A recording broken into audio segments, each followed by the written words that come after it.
É.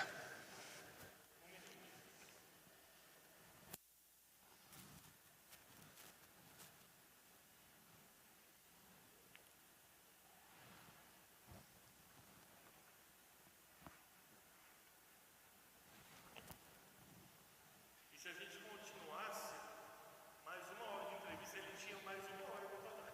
Ixi. Acabou 10 horas? Ó, deu 1h15 de entrevista.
Boa noite a vocês que nos acompanham pelas páginas de Facebook da Diocese de Barretos, da Paróquia Nossa Senhora Aparecida, Mini Basílica aqui em Barretos também, pela página de Facebook do Papa Francisco, amigos e amigas, a vocês que nos acompanham pelos canais do YouTube, a minha saudação. Mais uma vez nós nos encontramos nesta noite para refletir, descobrir, aprofundar a vida e a mensagem de Santa Teresinha do Menino Jesus.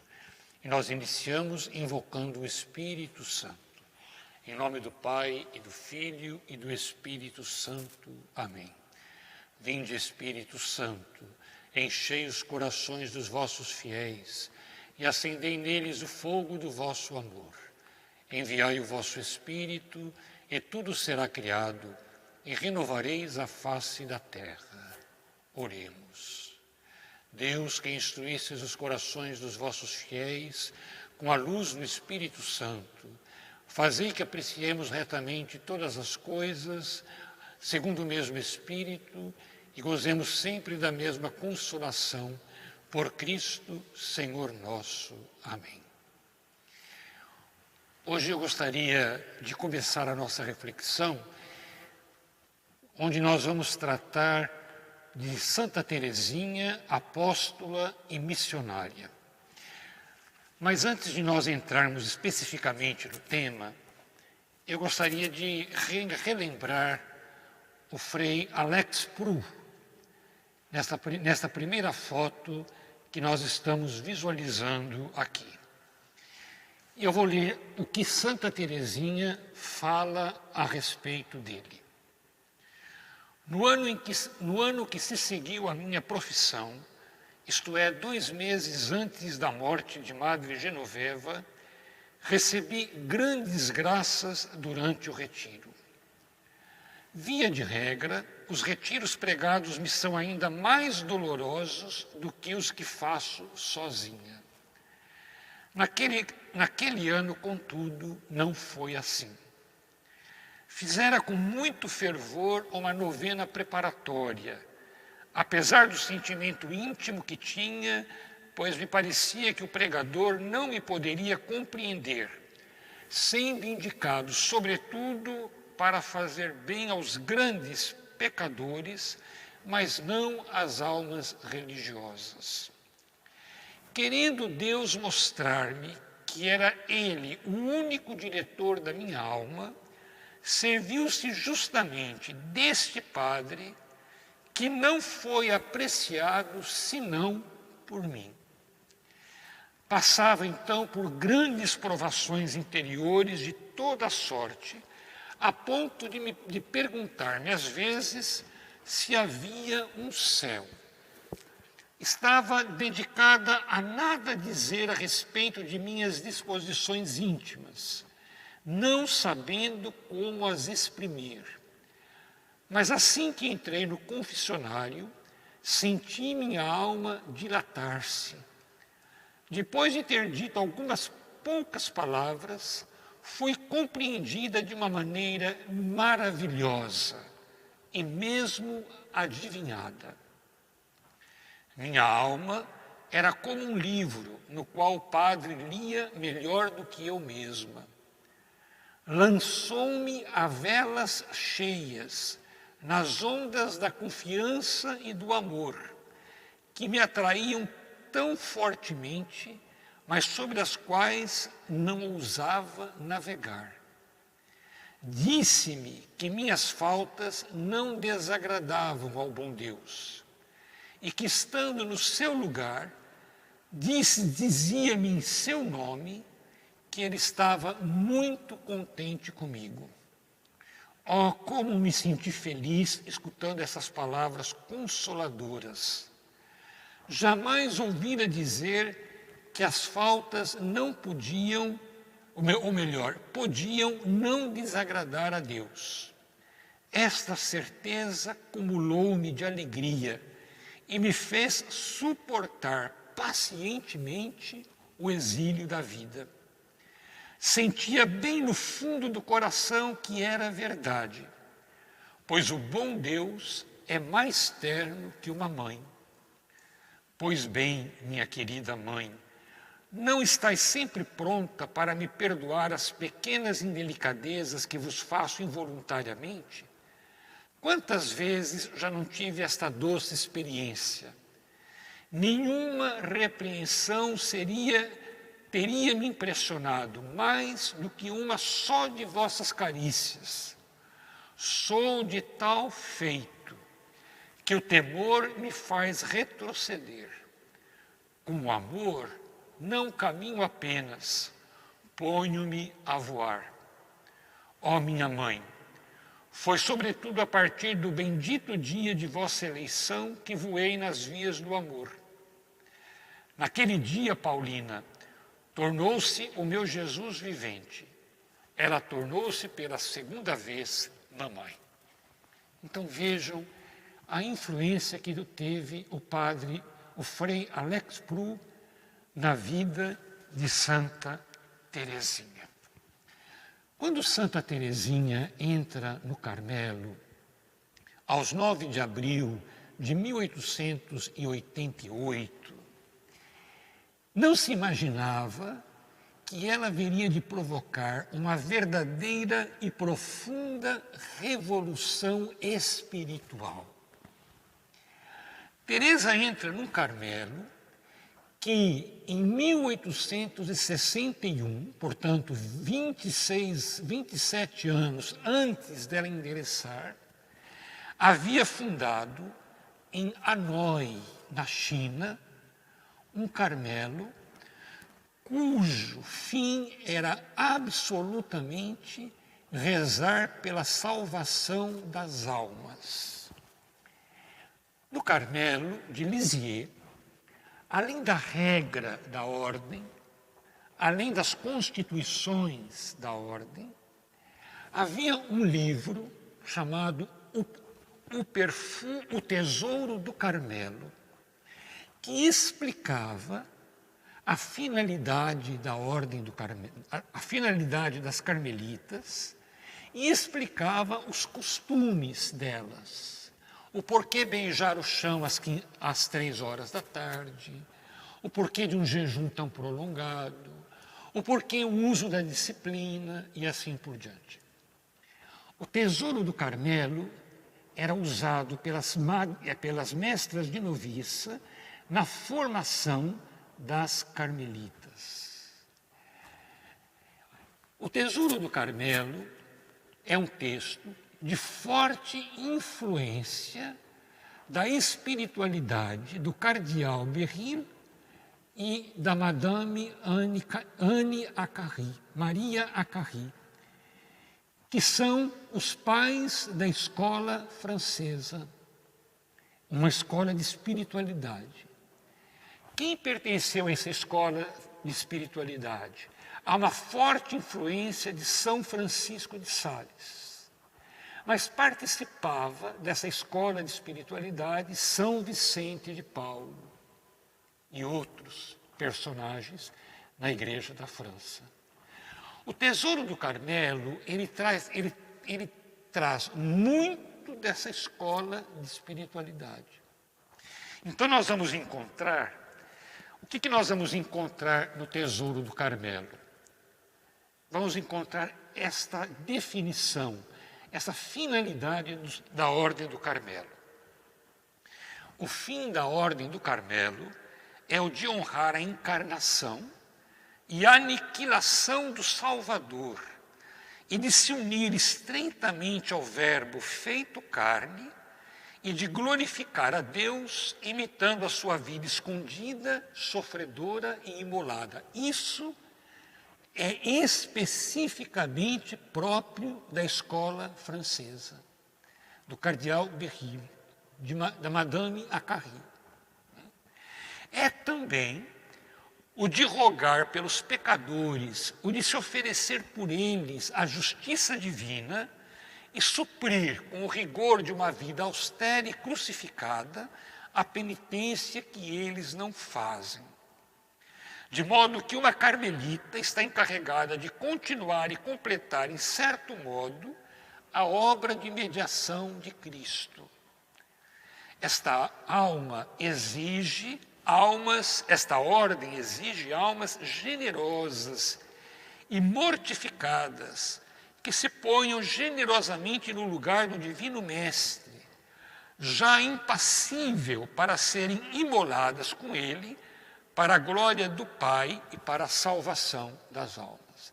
Essa é a finalidade que o Tesouro do Carmelo dá à vida carmelitana. Esse texto influenciou muito Santa Teresinha, sobretudo a primeira parte do texto, que diz que cabe às carmelitas honrar a encarnação de Jesus e a aniquilação do Salvador, unir-se estritamente ao Verbo de Deus feito carne, e de glorificar a Deus imitando a sua vida escondida, sofredora e imolada. Nas vésperas da sua profissão, Santa Teresinha tem que responder um questionário. Algumas questões, algumas perguntas que se faz àquela que vai professar. E uma delas pergunta: você quer se tornar carmelita por quê? E ela respondeu: o que vinha fazer ao Carmelo, declarei-o aos pés de Jesus hóstia, no exame que precedeu a minha profissão. Vim para salvar as almas e especialmente para rezar pelos sacerdotes. Para rezar pelos sacerdotes. Santa Teresinha dizia que rezar pelos sacerdotes é salvar as almas no atacado. Porque se nós temos um bom padre, se nós temos um padre santo, muitas almas se santificam. Portanto, se nós rezamos pela santidade dos padres, e Deus atendendo a nossa prece, nós não salvamos só o padre, nós salvamos o povo que é confiado ao cuidado daquele padre. Né? Então, Santa Teresinha diz: se nós queremos salvar o maior número de almas, rezemos pelos padres. É por tabela, Santa Teresinha diz. Olha o que Santa Teresinha escreveu à sua irmã Celina. Ah, Celina, sinto que Jesus pede a nós duas, que apaguemos a sua sede, salvando-lhe almas, almas de sacerdotes, sobretudo. Sinto que Jesus quer que eu te diga isto, porque a nossa missão é esquecermos-nos, aniquilarmos-nos. Somos tão pouca coisa, e todavia Jesus quer que a salvação das almas dependa dos nossos sacrifícios, do nosso amor. Ele mendiga-nos almas. Só há uma coisa a fazer durante a noite, a única noite da vida que só virá uma vez. É amar Jesus com toda a força do nosso coração e salvar-lhe almas para que ele seja amado. Fazer amar Jesus. Nós podemos dizer que o leitmotiv, que a razão, o fundamento da espiritualidade de Santa Teresinha está nisto: amar Jesus e fazê-lo amado. É uma palavra é uma frase que ela constantemente repete. Bom, esta intuição de Santa Teresinha vai se confirmar com um fato muito interessante e ao mesmo tempo triste. É a foto que vocês estão vendo agora no vídeo, né? A foto do padre Jacinto Loazon. O padre Jacinto Loazon ordenou-se padre, era do clero diocesano, em 1851. Em 1860, ele professa na Ordem do Carmelo. Ele tornou-se carmelita. Em 1863, ele prega a Quaresma na Catedral de Bordeaux. E o arcebispo de Paris o convida a pregar em Paris, na notável Catedral Notre-Dame de Paris. Durante 3 anos, ele se destaca como um grande orador. Em 1868, ele prega a Quaresma em Roma, na igreja de São Luís dos Franceses. O Papa o recebe em audiência, o parabeniza. Mas nesse período começam a surgir dúvidas de fé, que criam uma crise no padre Jacinto. Há uma tentação de querer sair da igreja. Começa a tentação de achar que a igreja parecia uma relíquia da Idade Média. Começa a pensar que deveria fundar uma igreja nova, a igreja do futuro. Entre aqueles que o seguem na pregação em Roma, encontra-se uma senhora protestante que há pouco tinha perdido o marido, chamada Emília Merimã. Comovida pela pregação do padre Jacinto, fez-se instruir por ele e converte-se ao catolicismo. Pouco tempo depois, ambos se transferem para os Estados Unidos. Padre Jacinto continua as suas pregações, entre diversas peripécias, encontros e desencontros com a doutrina da igreja. No dia 20 de setembro de 1869, anuncia publicamente que está deixando a ordem carmelita. Depois de 3 anos na Inglaterra, casa-se com a senhora Merimã, une-se ao grupo dos velhos católicos e procura fundar uma igreja com uma fisionomia francesa, sem nenhuma referência a Roma. Uma igreja moderna. Vocês podem imaginar o que isso provocou no tempo de Santa Teresinha. Primeiro, por ser um padre com tamanho talento de atrair multidões para ouvi-lo. Segundo, pelo fato de ser um carmelita descalço, da mesma ordem de Santa Teresinha. O comentário que se fazia no Carmelo de Lisieux era que o padre Jacinto Loison era um monge renegado. Era alguém que havia traído a fé da igreja. Santa Teresinha nunca se referiu a Jacinto Loison como um irmão renegado. Ela sempre disse o nosso irmão pródigo, aquele que foi para uma terra distante, que tomou a sua parte da herança e foi para uma terra distante.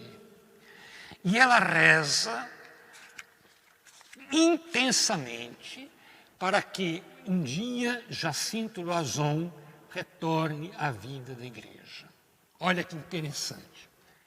A última comunhão de Santa Teresinha foi no dia 19 de agosto de 1897, que se comemora o dia de São Jacinto.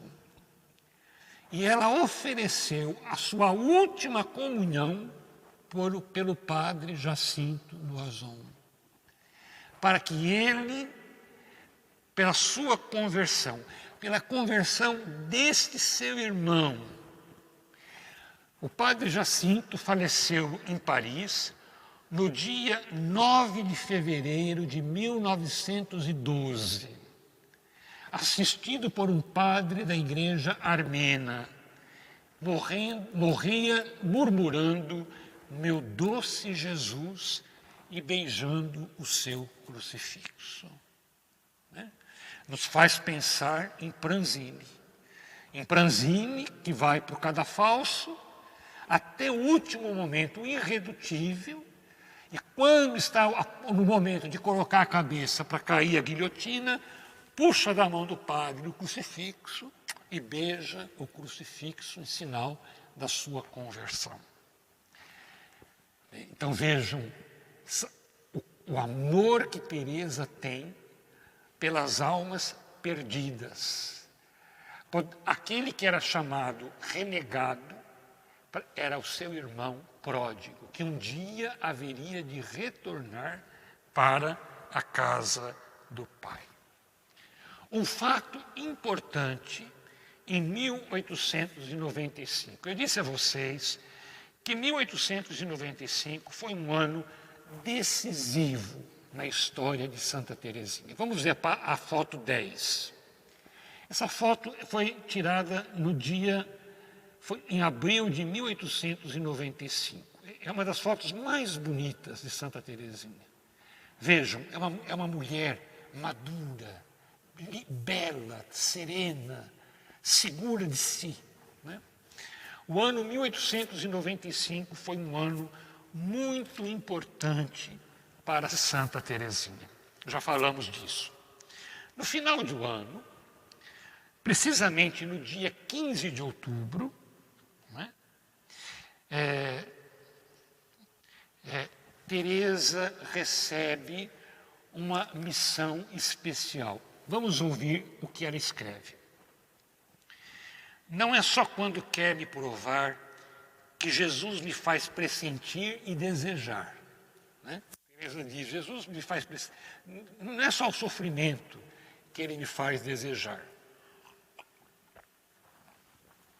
Desde há muito tempo, tinha um desejo que me parecia inteiramente irrealizável, de ter um irmão sacerdote. Pensava muitas vezes que se meus irmãozinhos não tivessem voado para o céu, teria a felicidade de vê-los subir ao altar.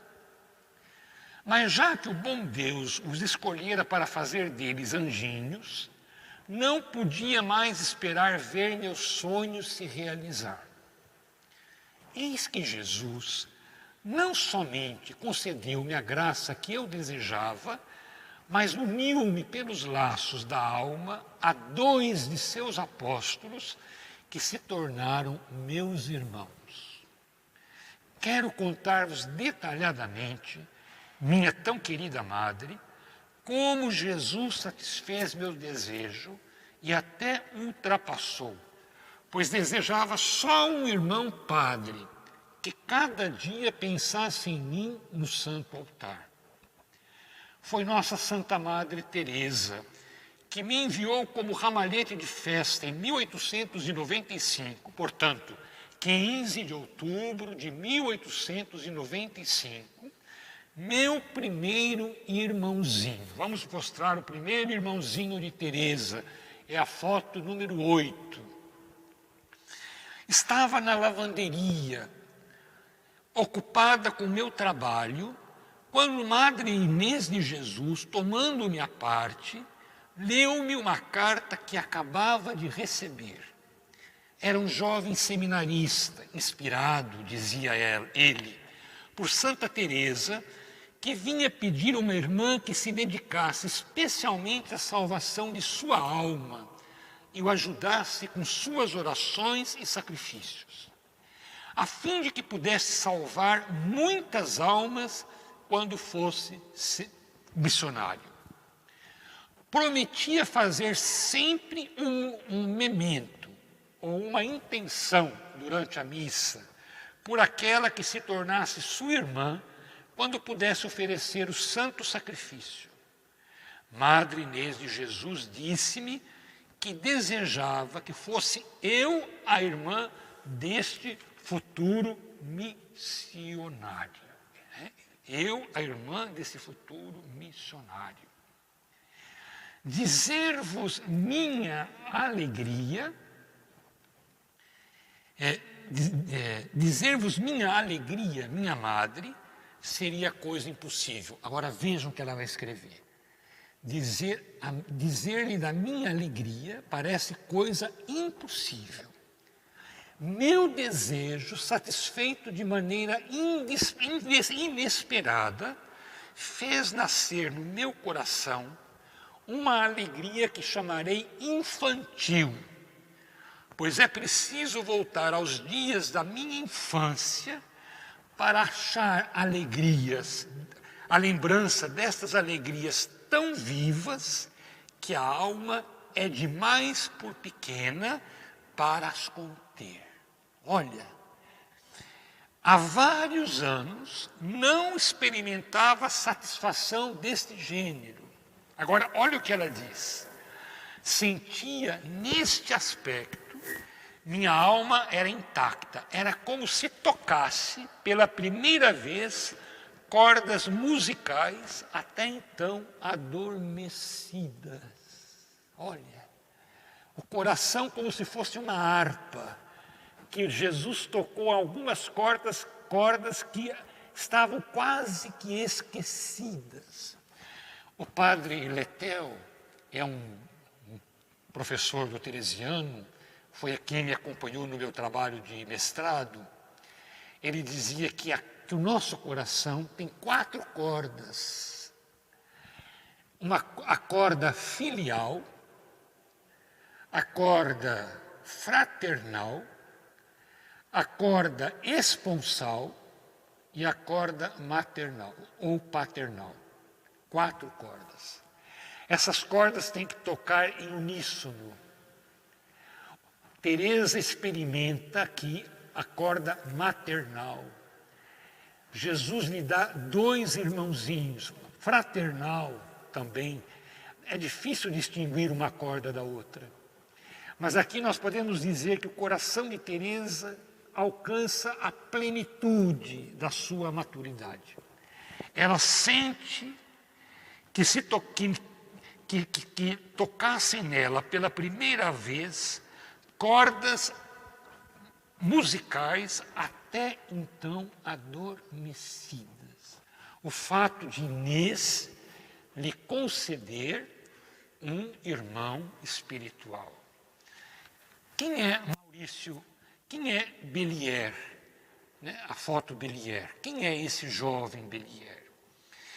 Primeiro irmão de Teresinha, nasceu em Caen, em 1874, órfão de mãe, foi criado pela sua madrinha, a senhora Barthélemy, a razão pela qual assina o seu nome acrescentando o dela.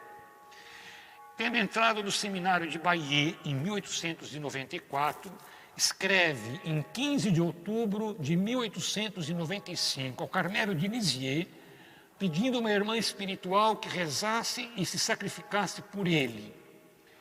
Madre Inês, então priora, designa Teresinha, uma correspondência regular em Teresinha. Um fato interessante. Teresinha se tornou irmã espiritual de Bellier em outubro de 1895. Ela escreve a Bellier dizendo que ela atendia o pedido de Madre Inês, tornando-se irmã dele. Bellier vai responder à carta de Santa Teresinha somente em novembro de 1896. Portanto, um ano depois, porque naquele ano ele teve que prestar serviço militar. E, portanto, ele teve que deixar o seminário para ir para o serviço militar e não teve condições de responder à carta de Santa Teresinha. Naquele período de um ano, Santa Teresinha jamais deixou de rezar pelo seu irmão espiritual. E há uma forte troca de cartas entre eles. Santa Teresinha escreveu nada menos do que 10 cartas a Bellier. Bellier é um jovem emocionalmente ferido. É um jovem com um temperamento muito suscetível, muito sensível, justamente porque perdeu também ele a mãe ainda quando era criança, né? E as cartas de Santa Teresinha a Bellier são cartas de uma mãe para o seu filho. Teresinha, durante um ano, de novembro de 1896 até agosto de 1897, um mês antes da sua morte, escreveu 10 cartas para Bellier. As cartas ela escrevia com muita dificuldade por causa da doença. Mas foi o irmão espiritual a quem ela adotou com maior ternura e com maior afeto, dada a sua sensibilidade, né? Ele foi ordenado em 1901, exerceu o seu apostolado na África, em Niassa, hoje atualmente Malawi, realizou seu apostolado ali durante 3 anos, um tempo muito difícil, de constantes desencontros com os superiores. Ele foi vítima da doença do sono. Na África há um inseto que, igual a dengue, que transmite aos humanos a doença do sono. A pessoa não acorda mais, vive dormindo, né? Hoje penso que já tem a vacina. Voltou à França em 1906, vindo a falecer a 14 de julho de 1907, também no Bom Salvador do Campo, naquele sanatório onde o pai de Santa Teresinha esteve internado, né? Então, este foi um fato muito importante na vida de Santa Teresinha. Mas há um segundo fato. Vejam, em janeiro de 1896, né, Madre Maria de Gonzaga, que havia sucedido Madre Inês de Jesus, vai confiar a ela um outro irmão espiritual, né? No ano passado, no final do mês de maio, recordo-me de que um dia antes de ir para o refeitório, me mandaste chamar. Meu coração batia forte quando entrei no vosso ofício, minha madre querida. pensava no que teríeis para me dizer, pois era a primeira vez que me mandavais chamar assim. Quereis vos encarregar dos interesses espirituais de um missionário que deve ser ordenado e partir dentro em breve? E em seguida, minha madre, lestes para mim a carta deste jovem sacerdote, a fim de que soubesse ao certo o que ele pedia. Meu primeiro sentimento foi de alegria, mas logo deu lugar ao temor. Expliquei-vos que, tendo já oferecido meus pobres méritos para um futuro apóstolo, não pensava poder fazê-lo também nas intenções de outro, e que, além disso, havia muitas irmãs melhores do que eu que poderiam corresponder a seu desejo. Todas as minhas objeções foram inúteis, e me respondestes que se podia ter vários irmãos. Então perguntei-vos se a obediência duplicaria meus méritos. Dissestes-me que sim, falando várias coisas que me fizeram ver que devia aceitar sem escrúpulo um novo irmão. No fundo, minha madre, pensava como vós. E já que o zelo de uma carmelita deve abraçar o mundo, espero, com a graça de Deus, ser útil a mais de 2 missionários. Vamos ver a foto número 9. O missionário que Madre Maria do Gonzaga confiou a Teresinha é o padre Adolfo Roulin. Adolfo Roulin. Quem que foi o padre Roulin? Adolfo João Luiz Eugênio Roulin, segundo irmão espiritual de Santa Teresinha, nasceu em 1870. Ainda jovem, entrou como seminarista nas missões estrangeiras em Paris e, aos 30 de maio de 1896, pede ao Carmelo de Lisieux uma irmã espiritual. Madre Maria de Gonzaga escolhe Teresinha, que estabelece imediatamente, a pedido da priora, uma correspondência com seu irmão espiritual. Ordenado em 28 de 6 de 1896, passa pelo Carmelo no dia 3 de julho, quando celebra uma das suas primeiras missas. Nesta ocasião, teve com a santa no locutório. No dia 2 de agosto do mesmo ano, embarca para Sutian, atualmente território da China, de onde continua mantendo correspondência com o Carmelo. Em 1909, retorna à França e é nomeado diretor do seminário da Rue des Bas.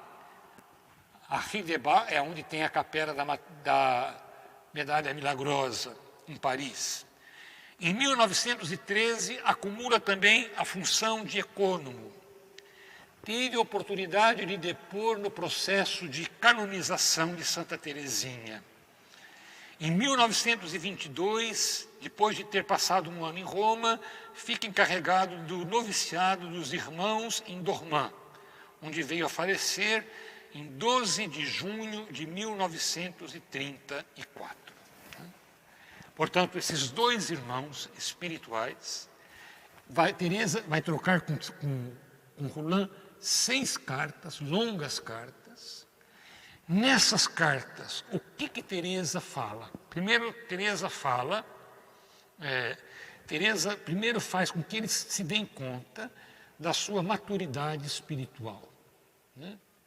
É uma mulher extremamente amadurecida. Roulin manda para Teresa uma fotografia dele. Uma carmelita, no tempo de Santa Teresinha, não podia ter nem sequer a fotografia dos pais. Madre Maria do Gonzaga permite que ela fique com a fotografia do padre Roulin. E Santa Teresinha coloca a fotografia de Roulin no evangelho que ela carrega em cima do coração, no peito. Tamanha o carinho que ela tem pelo padre Roulin. Eu li também que também Menier mandou uma foto e por um período ela deixou as 2 fotos com autorização de Madre Maria do Gonzaga na sala de ofício dela, na sala de ofício de Santa Teresinha. Um dos ofícios que Santa Teresinha exerceu no Carmelo foi o ofício de pintura. Vamos ver aí a foto número 4. A foto número 4 é a foto do oratório interno que as monjas tinham na clausura. Esta paisagem ao redor desta porta maior, essa paisagem de anjos ao redor da porta maior, foi pintada por Santa Teresinha. É uma obra de arte de Santa Teresinha. Se vocês verem aí, no alto da foto, não sei se tem a maneira de ampliar o alto da foto, há um anjinho que está inclinado sobre aquela porta do sacrário em cima. Aquele anjinho é Santa Teresinha. Os anjos simbolizam a família Martin, os pais, os irmãozinhos que faleceram e as irmãs, entre elas Leônia, Maria, Paulina, Celina e Teresa. Isso é uma obra de arte de Santa Teresinha. A foto número 5. A foto número 5 é uma casula pintada por Santa Teresinha. Não é? Vocês veem, na base embaixo, há 2 rosas. Essas rosas simbolizam o casal Martin. Depois, há 5 lírios, as 5 filhas, as 4 filhas Carmelita e Leônia, a irmã visitandina. E 4 botões em cima, que simboliza os 4 irmãozinhos que morreram precocemente. Então, e no fundo, a imagem da Sagrada Face. Esse tecido dessa casula foi feito com uma roupa da Madame Martin, da senhora Martin. Então ela aproveitou o tecido do vestido da mãe para fazer essa casula e ela pintou na casula a família simbolizada pelas rosas e pelos lírios e a imagem da Sagrada Face. Então, na correspondência, ela revela aos seus irmãos a sua maturidade espiritual, o seu modo de aproximar-se de Deus. Ela fala especificamente da pequena via, o caminho muito reto, curto, completamente novo, que nós encontramos na descrição no manuscrito C. Eu não vou entrar em detalhes, porque o nosso tempo é bastante curto. Uma coisa importante observar, que Santa Teresinha, quando entra no Carmelo, ela aspira viver num Carmelo em terra de missão. Então, Teresa, vai se adaptando à vida do Carmelo, mas deseja ir para o Carmelo em Hanoi, que foi fundado pelo Carmelo de Lisieux, sacrificando, inclusive, a convivência com as suas irmãs, que habitavam no mesmo mosteiro. Teresa aspirava ardentemente ir para um Carmelo missionário. Ela lê a vida dos santos missionários. Ela escuta sempre com muito interesse as notícias sobre a expansão missionária. Não é?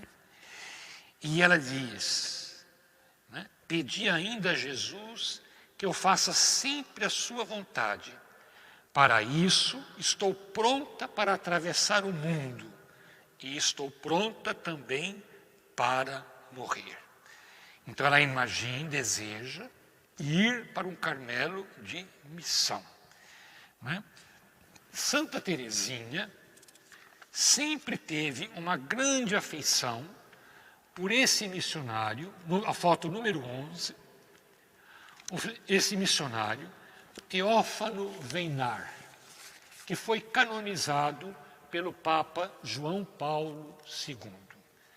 O que atraiu em Santa Teresinha Teófano Weihnar? Vejam vocês.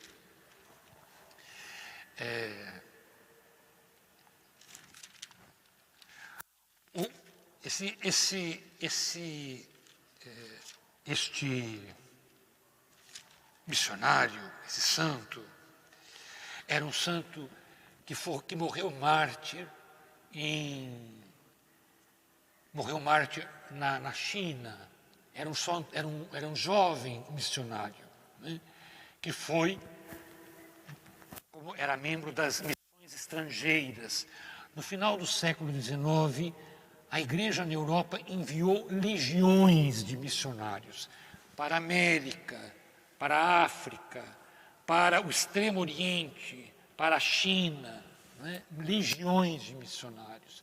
E entre esses missionários foi Teófilo Weihnar. Esse missionário foi para o Vietnã. Teresa começa a ler a vida de Teófilo Weihnar e fica encantada com ele. Porque o que atrai em Teófilo Weihnar? Primeiro, a sua alegria. Era um jovem extremamente alegre, irradiava alegria. Amava intensamente a sua família. Teresa, no seu manuscrito, diz: ilude-se quem pensa que as grades do Carmelo fazem com que os corações percam a ternura. Ao contrário, no Carmelo, a ternura que nós temos por aqueles que amamos é ainda maior. E Teófilo Weihnar era alguém que amava intensamente a sua família.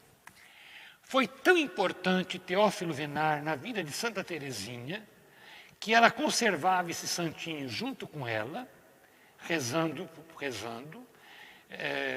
e ele foi beatificado por São Pio X e depois canonizado por São João Paulo II. Inclusive, a sua memória se celebra no dia 24 de novembro, que é o dia do meu aniversário. Teófilo Weihnar, ele é um dos mártires, companheiros de Santo André do Lac. Foram sempre 17 mártires canonizados pelo Papa João Paulo II, que morreram no Vietnã no período de uma perseguição na metade do século XIX. Entre eles, Teófilo Weihnar, que foi decapitado na China. Portanto, esse santo, nós podemos dizer que Santa Teresinha tinha uma verdadeira devoção por ele. Tanto que quando ela está na enfermaria, ela pede que coloquem no alfinete a estampa de Teófilo Weihnar na cortina da sua cama, para que ela o tenha sempre junto de si. Ela quer se identificar em tudo com Jesus, né? Ela sente que o verdadeiro amor exige fusão, né? Fusão total, exige igualdade com a pessoa amada. É preciso ser um só com ele. Teresa, que viveu só e sempre para amar totalmente a Cristo, deseja se identificar total e definitivamente com ele. Da mesma forma como o Verbo, tornando-se o homem, tornou-se semelhante a nós em tudo, exceto o pecado. Nós poderíamos dizer, da mesma forma que o Verbo deixou, se é que podemos afirmar isso, mas para a gente poder entender, da mesma forma como o Verbo deixou a convivência da vida trinitária para viver entre nós, tornar-se um como nós, Teresa estava disposta a deixar a sua família, a deixar aquelas que ela mais amava para viver desconhecida numa terra de missão, para assim se tornar semelhante a Jesus em tudo. Ela escreve ao padre Roulin, em março de 1897. Talvez queirais saber o que pensa a nossa madre do meu desejo de ir para Tonquim, China. Ela acredita na minha vocação, porque efetivamente é preciso ter uma vocação especial e nem todas as carmelitas são chamadas a exilar-se. Mas não crê que a minha vocação possa algum dia chegar a ser realizada. Seria necessário para isso que a bainha fosse tão sólida como a espada, e talvez, pensa nossa madre, a bainha fosse lançada ao mar antes de chegar a Tonquim. Ela está dizendo, nossa madre diz que eu não tenho saúde suficiente para isso. Não me inquieto com nada, com o futuro. Tenho a certeza de que Deus fará a sua vontade. É a única graça que eu desejo. Em 1927, Deus cumpriu a vontade de Teresa, tornando-a em pé de igualdade com São Francisco Xavier, copatrona das missões, copatrona dos missionários. Vejam vocês, Santa Teresinha cativou de maneira extraordinária os povos do Canadá, que pediam intensamente ao Papa Pio XI que a declarasse patrona das missões. Hoje o Canadá é um país muito desenvolvido, primeiro mundo, mas no final do século XIX era para nós, era no mundo como se fosse a Índia, lá no fundo do mundo, como disse o Papa Francisco, lá no fim do mundo era o Canadá, aonde as pessoas ainda viviam nos iglus. De lá surge o pedido para que Pio XI declarasse Santa Teresinha patrona das missões. Deus cumpre a vontade dele, ou vivos ou mortos, ele realiza a sua vontade. Vejam o que Teresa escreve no seu manuscrito B. Ela escreve: quereria ser missionária não apenas durante alguns anos, mas quereria ter sido desde a criação do mundo até a consumação dos séculos. E como é que Teresa vai cumprir o seu desejo? Como é que Teresa vai cumprir a sua vontade? Abri as cartas de São Paulo a fim de procurar alguma resposta. Diante dos seus olhos, abrem-se os capítulos 12 e 13 da primeira carta aos Coríntios. Neles, o apóstolo, depois de ter falado dos carismas em geral, com ritmo crescente, louva a excelência da caridade, ressaltando a sua necessidade, os seus valores e a sua sobrenatural perpetuidade. Teresa diz que depois de ler o capítulo 12, ela fica muito impressionada. Paulo compara a igreja a um corpo que é formado de diversos membros, que estão profundamente unidos uns aos outros. Teresa diz, se a igreja é um corpo, a igreja tem que ter um coração. Tem que ter o coração. Então vejam, a caridade deu-me a chave da minha vocação. Compreendi que se a igreja tinha um corpo composto de diversos membros, o mais necessário, o mais nobre de todos os que não lhe faltava, compreendi que a igreja tinha um coração e que este coração estava ardendo de amor. Compreendi que só o amor fazia agir os membros da igreja.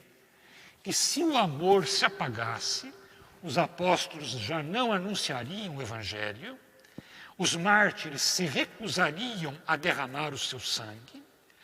Compreendi que o amor encerra todas as vocações, que o amor é tudo, que abarca todos os tempos e todos os lugares. Numa palavra, que o amor é eterno. Então, num transporte de alegria delirante, exclamei: ó Jesus, meu amor! Encontrei finalmente a minha vocação. A minha vocação é o amor. Ó Jesus, meu amor! Sim, encontrei o meu lugar na igreja. E esse lugar, ó meu Deus, foste vós que me destes. No coração da igreja, minha mãe, eu serei o amor. Assim serei tudo, assim o meu sonho será realizado. Esta é uma das páginas mais belas que nós encontramos no manuscrito B. No manuscrito B. Naquela carta que ela escreve a Maria durante o seu retiro em 1896, setembro de 1896. Não é? Teresa descobre a sua vocação. E o testemunho disso são as suas correspondências com os seus irmãos missionários. Em coerência com os seus desejos, a vocação apostólica de que Teresa recebeu de amor de Deus e que colocou no coração da igreja, não está limitada pelas barreiras do tempo. Vejam que interessante. Muitas pessoas, muitos de nós, esperamos a eternidade para descansar. Quando nós fazemos as exéquias de uma pessoa, nós dizemos, os padres dizem, o ministro: descanso eterno dai-lhe, Senhor, e a luz perpétua a ilumine. Teresa diz: eu não quero descansar. Eu não quero descansar. Ela diz: eu quero trabalhar no céu para salvar almas. Eu quero trabalhar no céu até o último momento, quando o anjo disser está tudo pronto. Até quando tiver uma alma para ser salva. Eu quero trabalhar no céu para amar Jesus e fazer com que Jesus seja amado. Ela escreve a Roland: quereria salvar almas e por elas esquecer-me de mim mesma. Quereria salvá-las mesmo depois da minha morte.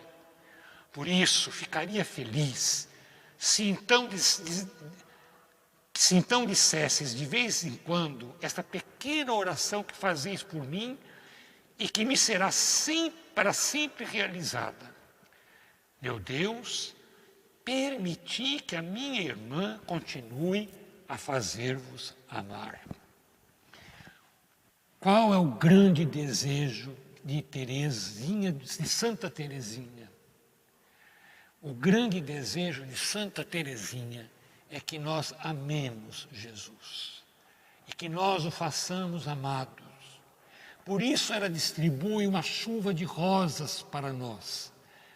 Na verdade, quem dá as rosas é Jesus. Ela só se encarrega de distribuí-las. Teresa tem muita consciência de que os seus atos têm pouco valor. Quando ela se encontra doente, muitas vezes as suas irmãs a encontram com o crucifixo, acariciando o Jesus crucificado com as pétalas de uma rosa. Um gesto extremamente simbólico. Teresa está dizendo: as pétalas das rosas são as nossas obras, que só têm valor se estiverem unidas a Jesus. Se nós soubermos acariciar Jesus com as nossas pequenas ações. Santa Teresinha diz que ela vai realizar a sua missão colhendo flores, pequenas rosas, pequenas rosas,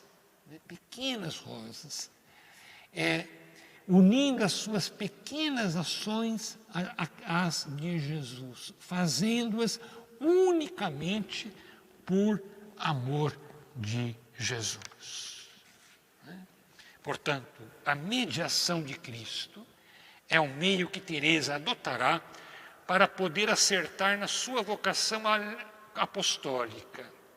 Sabe que na igreja só Jesus pode tudo. Os outros só podemos colaborar com ele.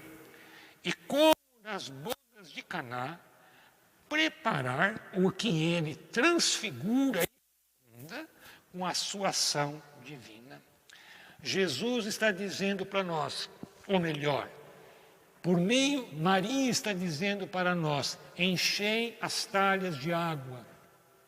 Só isso nós podemos fazer, encher as talhas de água. Quem transforma a água em vinho não somos nós. Quem transforma a água em vinho é Jesus. Né? Eu me lembro que o padre Cantalamessa diz que um pregador, o muito que ele pode fazer é convencer alguém. Mas converter alguém, nenhum de nós pode. Converter alguém, só Deus pode. Nós só podemos, no máximo, convencer alguém. Quantas vezes acontece isso conosco? Né? Quantas vezes? Outro dia circulou pelas redes sociais o drama de um padre triste. O drama de um bispo, não sei se era um padre ou um bispo triste, que foi celebrar e havia apenas 3 pessoas na igreja. Celebrou para 3 pessoas, um casal e uma criança. Saiu arrasado da igreja. Pensava consigo, de que valeu eu vir aqui? Mais tarde descobriu que aquele casal que estava lá estava num conflito imenso. E o pouco que ele disse reconciliou aquele casal. Aquele jovem que estava lá porque estava sofrendo, estava lutando contra a tentação do suicídio. As poucas palavras que aquele padre proferiu foram bastante para afastá-lo do suicídio. Nós podemos apenas convencer, mas quem converte é Jesus, através das nossas palavras. Portanto, nós temos méritos se permitimos que Jesus fale por nós. Se nós somos canais, instrumentos pelos quais Jesus age. Na última página do manuscrito, Santa Teresinha faz um comentário ao Cântico dos Cânticos. Santa Teresinha comenta um versículo dos Cânticos que diz: atraí-nos e nós correremos. Então ela dizia assim: Jesus, atraí-me, porque quanto mais unido eu estiver a você, mais almas eu vou atrair para o teu amor. Atraí-me, e assim nós correremos. O segredo é estar unido a Jesus. Nós somos apenas colaboradores dele. Na noite da sua conversão, na noite de Natal de 1880, Teresa diz: o Senhor fez da minha vida aquilo que eu não consegui fazer por 10 anos. Como os apóstolos que trabalharam a noite toda e nada apanharam. Bastou uma única palavra e as redes ficaram cheias. Bastou uma única palavra, uma única atitude, e Jesus transformou a pequena Teresa até então imatura, hipersensível, numa jovem madura e equilibrada, que foi crescendo de pouco a pouco, mas rapidamente, na maturidade espiritual. Vamos ficar por aqui. Eu acho que hoje nós precisamos aprender com Santa Teresinha. Sabe por quê? Porque hoje nós vivemos uma heresia. Todos nós sofremos uma heresia. Né? Nós deixamos de querer redimir o mundo com Cristo. Nós nos contentamos apenas conosco mesmos. Nós não nos preocupamos mais com aqueles que se perdem, com aqueles que vão para o inferno. Nós não nos preocupamos mais. O Papa Francisco está dizendo isso para nós. Se vocês tomarem a exortação, a alegria do Evangelho, é o que o Papa Francisco diz desde o início. Nós não podemos nos contentar com uma fé egoísta, uma fé intimista. Nós não podemos guardar a fé para nós. Nós temos que irradiar a fé, comunicar a fé. Não basta salvar a si mesmo. Nós precisamos salvar o mundo. E é isso que Teresa está dizendo para nós hoje. Vamos pensar nisso nessa pandemia que nos aflige. O que nós estamos fazendo para salvar o mundo? Para que seja cada vez menor o número daqueles que se perdem. Ave Maria, cheia de graça, o Senhor é convosco. Bendita sois vós entre as mulheres, e bendito é o fruto do vosso ventre, Jesus. Santa Maria, Mãe de Deus, rogai por nós, pecadores, agora e na hora de nossa morte. Amém. O Senhor esteja convosco, Ele está no meio de nós. Por intercessão de Santa Teresinha do Menino Jesus, desça sobre vós a bênção do Deus Todo-Poderoso, Pai, Filho e Espírito Santo. Amém. Uma boa noite a todos. O meu muito obrigado de coração. Que possamos nos ver a semana que vem. Assim seja.